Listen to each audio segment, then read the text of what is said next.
Hello everyone, स्वागत है आपका चंद्रा पब्लिकेशन के यूट्यूब चैनल पे। आज हम इस 100 पजल की सीरीज़ का 10th पजल देखने वाले हैं। अगर आपने अभी तक चैनल को सब्सक्राइब नहीं किया है तो चैनल को जरूर सब्सक्राइब कर लें और बेल आइकन को दबाना ना भूलें ताकि आपको आने वाली वीडियोस की नोटिफिकेशन मिलती रहे। ये हमारा आज का पजल है। मैं आपसे रिक्वेस्ट करूँगा कि आप वीडियो पॉज करके पहले इस पजल को खुद ट्राई करें और आपको कोशिश करना है कि आप ये पजल 3 मिनट के अंदर बना सकें। उसके बाद ही आप सॉल्यूशन को देखें। होप आपने इस पजल को बनाने की कोशिश की होगी।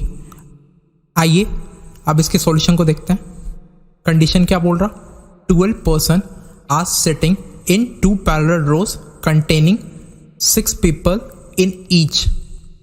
तो 2 पैरेलल रो है, यानी ये, और हर एक रो में 6 पर्सन है, यानी एक पर्सन यहाँ, 2, 3, 4, 5 और ये 6। ठीक है। And in such a way that there is an equal distance between the adjacent person. तो हर एक पर्सन के बीच में इक्वल डिस्टेंस है, यानी ये distance equal to this is equal to this is equal to this is equal to this. Row 1 में कौन कौन है? ये पर्सन है FA, PB, VC, MD, LE and OF and all of them are facing south. तो ये वाला हमारा रो 1 है और वो सारे पर्सन जो रो 1 में बैठे हैं वो सभी साउथ को फेस कर रहे हैं। और ये जितने साउथ में बैठे हैं पर्सन वो मैंने इस ब्रैकेट में लिख दिया है। रो 2 में कौन कौन बैठा हुआ है? AG, ZH, II, CJ, NK and SL are sitting and all of them are facing north. जितने नॉर्थ में बैठे हैं वो मैंने यहाँ नीचे ब्रैकेट में लिख दिया है। आगे क्या बोल रहा? Therefore, in the given sitting arrangement, each person of the row faces another person of the another row. तो ये अरेंजमेंट में जो पर्सन अपोजिट में बैठे हुए हैं एक दूसरे के, वो एक दूसरे को फेस करते हैं।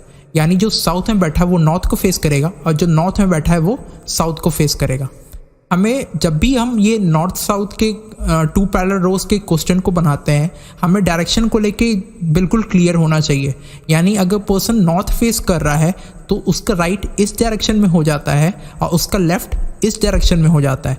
वही अगर पर्सन साउथ फेस कर रहा है तो उसका लेफ्ट इस डायरेक्शन में हो जाता है और उसका राइट इस डायरेक्शन में हो जाता है।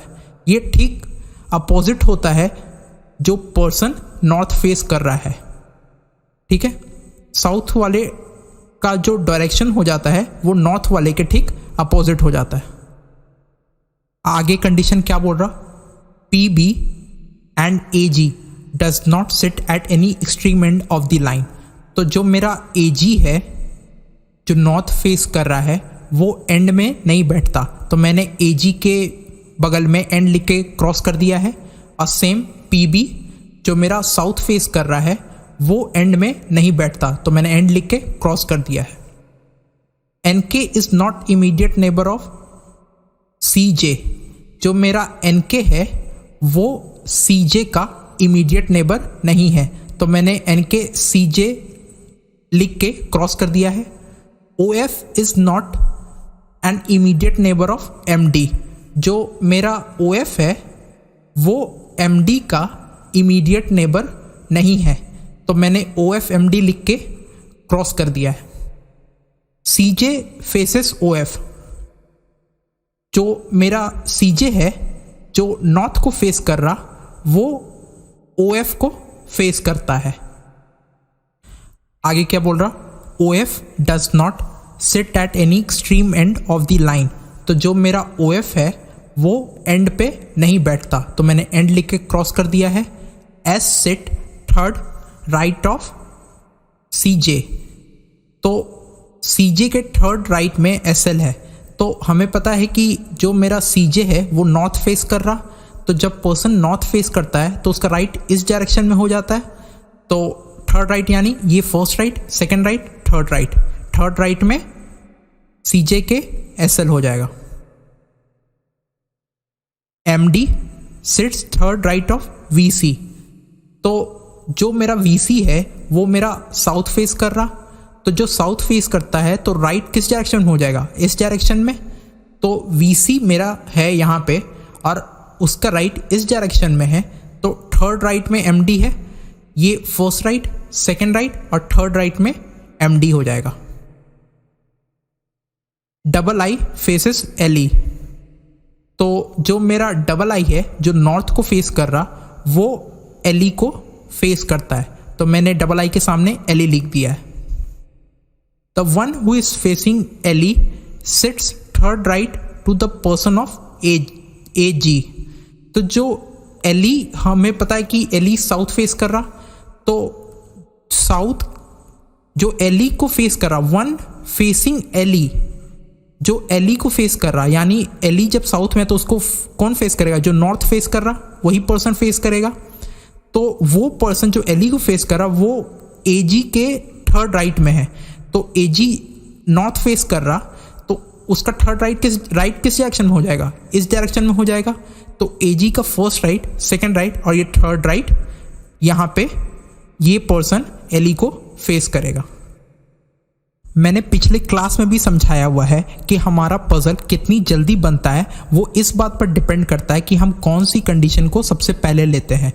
तो हमें पता है कि AG मेरा एंड पे नहीं है और AG के थर्ड राइट में जो पर्सन है वो LE को फेस करता है और LE मेरा डबल आई को फेस करता है। तो इतने सारे कंडीशन हमारे लिंक्ड हो रहे हैं इस कंडीशन से, तो हम सबसे पहले इस कंडीशन को लेंगे। यहाँ पर लिखा हुआ है कि AG मेरा एंड पे नहीं है, तो हम AG को कहाँ ले सकते हैं।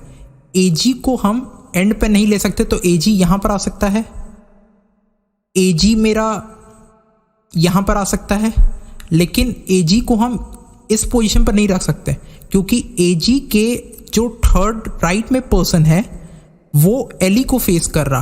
तो AG का जब हम AG को यहाँ रखेंगे तो उसका थर्ड राइट यानी first right, second right, third right में तो कोई स्पेस ही नहीं है रखने को, तो AG सिर्फ यहाँ पर आ सकता है और नहीं तो यहाँ पर आ सकता है। तभी उसके थर्ड राइट में first right, second right, third right, और वो जो थर्ड राइट में है वो LE को फेस करेगा, तो LE यहाँ पर आ जाएगा। सेम यहाँ पे AG उसके third right, first right, second right, third right वाला पर्सन LE को फेस करता है। और LE किसको फेस करता है, जो डबल आई पर्सन है, तो LE डबल आई पर्सन को फेस करेगा, LE डबल आई पर्सन को फेस करेगा। यही हमारा दो कंडीशन बनेगा, पहला AG इस पोजीशन पे और दूसरा AG यहाँ पे।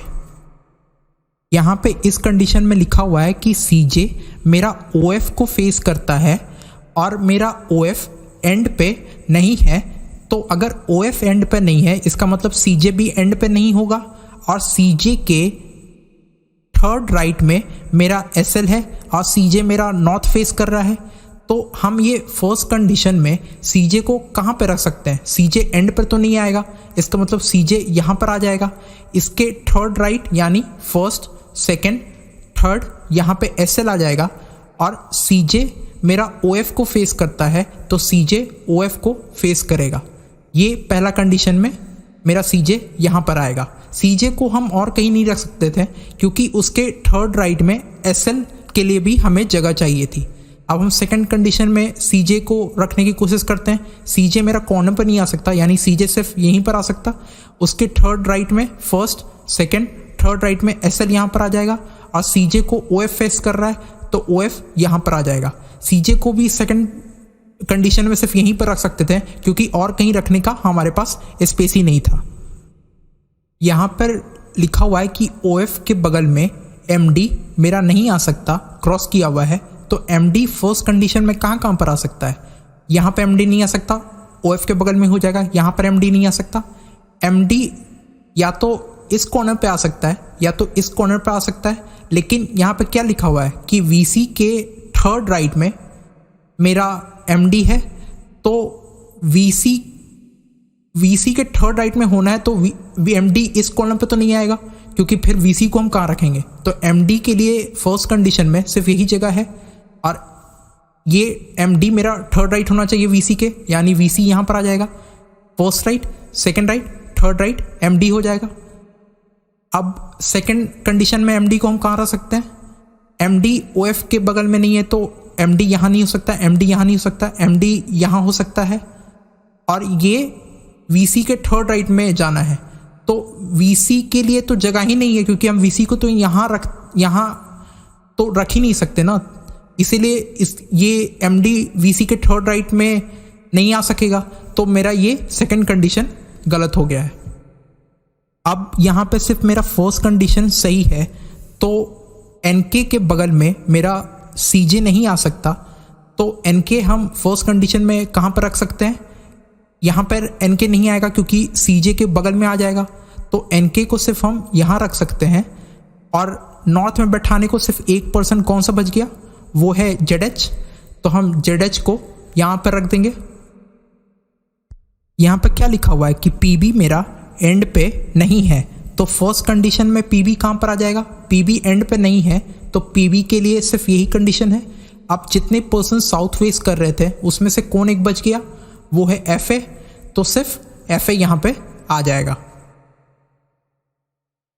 ये मेरा फर्स्ट कंडीशन से मेरा पजल सॉल्व हो चुका है। अगर आपको ये पजल समझ में आ गया हो तो वीडियो को लाइक करना ना भूलें और अपने दोस्तों के साथ ज़रूर शेयर करें। अगर आपको इस पजल के क्वेश्चन को सॉल्व करना है तो मैं वीडियो के डिस्क्रिप्शन में इस लेक्चर की PDF की लिंक मैं डाल दूंगा, आप वहाँ से डाउनलोड करके पजल के क्वेश्चन को सॉल्व कर सकते हैं। Thanks for watching, happy learning.